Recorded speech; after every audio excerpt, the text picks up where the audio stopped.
All right, back in the basement again today to talk about two bars in one video. You're welcome. A little bonus treat for you. Both bars are from Vulcan.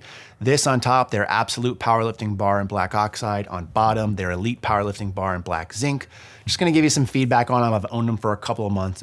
Both are good power bars. So let me just get that out of the way. I know oftentimes I get questions saying, hey, what's the best one? That's a tough question to answer because there's a lot of things that come into play, which a lot of them are your own personal preferences. I will just say that both of these bars are good powerlifting bars. So let's start with the Absolute on top in black oxide. This thing retails for $340, which includes free shipping. It's your standard length, has your standard powerlifting bar markings, a center knurl. It's 20 kg, 221K PSI. And overall, like I said, good bar. Benching, squatting, deadlifting, feels good with it. Some interesting things I just want to call out is even though this is a black oxide finish, or at least they say it is the flattest, mattest black oxide I've seen. Usually for me, black oxide is like a shiny black. This is more of a matte black. It reminds me more of like a Cerakote or even like a black phosphate. It's a nice finish overall, but it's just different than I would expect from a typical black oxide application. The good thing about black oxide, and I've talked about this in my recent Kabuki video, is that it's a black finish, which a lot of people like. It's a thin finish though, so the corrosion resistance isn't as good, but because it's a thinner finish, you do get a usually pretty good feel on the knurl itself. So speaking on the knurling on the main parts of the bar is what I would consider decent, right? I'd probably give it like a 6 out of 10 or so. They use a very fine mountain pattern, so it's not really sharp or deep necessarily, but there's enough contact points where it feels like a gritty sandpaper, so like a fine grade sandpaper. I don't think you'll have any problems with your grip on this for the most part. What I don't like is the center knurl is more passive. Typically, you don't see that on 29 millimeter bars as much. You see them on like 28.5 hybrid type bars where you're gonna be using this in a front rack position. Most of this is gonna be used on your back, so I'd like to see the same type of knurl here, but I didn't design the bar. It is what it is. And speaking of designs and things that I find interesting is when you take a look at the inside of the collars on this bar, it says Vulcan and USA, which are like laser etched into the collar, which I think is a nice touch.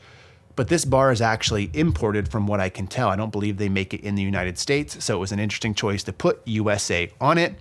And I also think it was an interesting choice in what they did with the sleeves because they look like they're extremely grooved, although upon feeling it, they're actually more just for show. So it's like the equivalent of like racing stripes on a car. Doesn't really do much. It doesn't feel like it's deep. It doesn't really add to the noise tremendously more so than your standard groove sleeves. But I just don't like it as a design choice, and I think it makes the bar look a little bit cheaper. This bar also has some unique end caps and end caps that warn you that if you remove those end caps, you're voiding your warranty, which I don't know if is actually legal or not for them to do. It's kind of like those mattress tags that say you can't remove them. I bet you could challenge it, but just want to call out interesting thing to put on your barbell that someone might have just spent $340 on. So that's this bar overall. It's a decent powerlifting bar, but I think if you're gonna get one from Vulcan, I think this one beneath it makes more sense for most people. This is the Elite bar in black zinc. Some interesting things about this is for the entirety that I've owned this bar, which is, I think I've had this bar for at least 6 months, it's always been on sale. So initial price is like $400, free shipping. It's been on sale for a long time for $350. So there's only a $10 difference between these bars. And I'll talk about why I think this bar is the better bar. Number one, made in the USA. That doesn't always mean much, but when you're talking about imported bars, you're typically buying imported because it tends to be tremendously cheaper.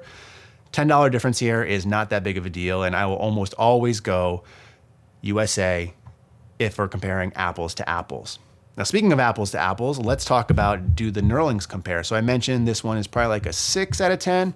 I would put this one probably at like a 7.5 to 8. This knurling is really good. I think for most people, this might be like the perfect powerlifting knurl.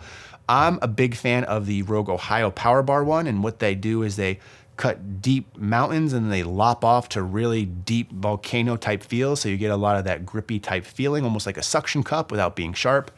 This is similar. They cut deep mountains, but the volcanoes are less shallow. More shallow? Less shallow. So what you end up doing is you feel like this bar is a little bit sharper. So this is slightly more aggressive in terms of sharpness than an Ohio Power Bar, which again, I think a lot of people will dig. The center knurl is not different from the outer knurl, which I'm a big fan of and also is a big selling point. Speaking of the knurl on this bar, it terminates about 1 inch before you get to the sleeves and collars. On the bar up here, it goes all the way to the sleeves and collars, which can lead to some unpleasant noises when you spin the bar, depending on where it's sitting at the time, which normally I would say just take off the sleeve, clean it, make sure it's sitting right. But as I noted, the end caps say if you take off that end cap and start messing with the sleeves, you're voiding your warranty. So again, design choice, not sure, just more personal preference. Now, when it comes to the sleeves and collars on this bar, it does not say made in the USA, even though it is made in the USA, whereas again, the imported bar says USA on it. Interesting design choice.